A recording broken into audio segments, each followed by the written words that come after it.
Bien-aimés dans le Seigneur, que Dieu vous bénisse de partout où vous êtes. Un communiqué nécrologie. Pourquoi ce communiqué? Parce que c'est tout un peuple qui est en train de pleurer à ce moment. La communauté de la tribu Bangole est en deuil. Ils sont en deuil depuis hier. Ils sont en train de pleurer le roi Michel Menki Nsana. Il est le 16e voui de la dynastie d'Okar Olulu. Nous allons d'abord savoir qui sont les Bangolais en question. Les Bangoli ou les Ngui, ou encore plus couramment les Bangoli, forment une tribu de la République démocratique du Congo, RDC.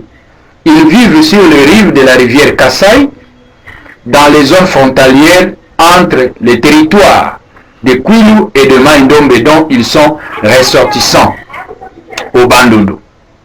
Ils vivent actuellement dans les districts du Kwilu, mais leur activité s'étend largement de l'autre rive de la rivière Kasaï dans le district de Mai-Ndombe. C'est tout le Congo qui est en deuil. Parlons un peu de la biographie du roi qui vient de nous quitter. Celui qui les Bangolais pleurent aujourd'hui est un voui, c'est-à-dire un roi, chef de chefferie, le 16e souverain de la dynastie d'Okar Olulu, établi à Koreama vers la première moitié du XVIIe siècle.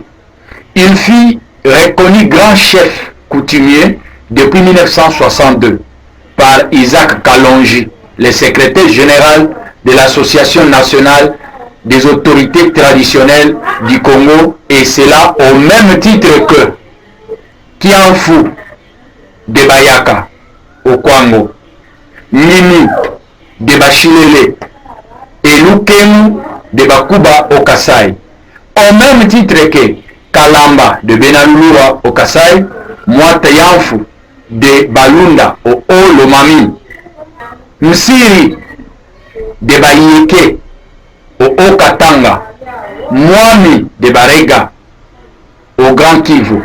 Il était unique autorité traditionnelle à ses rangs dans le territoire du Diofa. Il était un des pères de l'indépendance. Il a participé à la première table ronde de 1960 à Léopoldville. Il était le seul à avoir le titre dans le territoire du Diofa. Et aussi, il était le doyen d'âge de tous les chefs coutumiers du Diofa, car il est mort à l'âge de 90 ans passé de quelques années. Intronisé en 1954, il battait record de longévité au pouvoir avec 66 ans de règne, paisible aussi bien à l'intérieur de sa chefferie qu'à l'extérieur.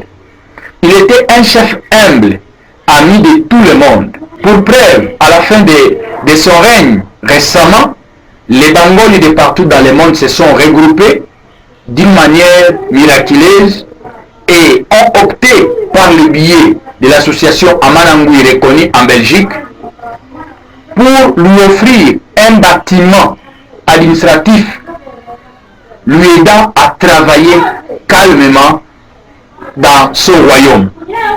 Bien-aimé dans le Seigneur, il a eu cette opportunité, il a posé la première pierre. Fort malheureusement, voilà aujourd'hui, le bâtiment en question est au niveau de Linton et il est parti. Voilà pourquoi tous les Bangolais de partout dans le monde, y compris l'association Amanangui, dit paix à son âme, Sa Majesté Michel Menki, le roi des Bangolais. Restez branchés à Malembe TV.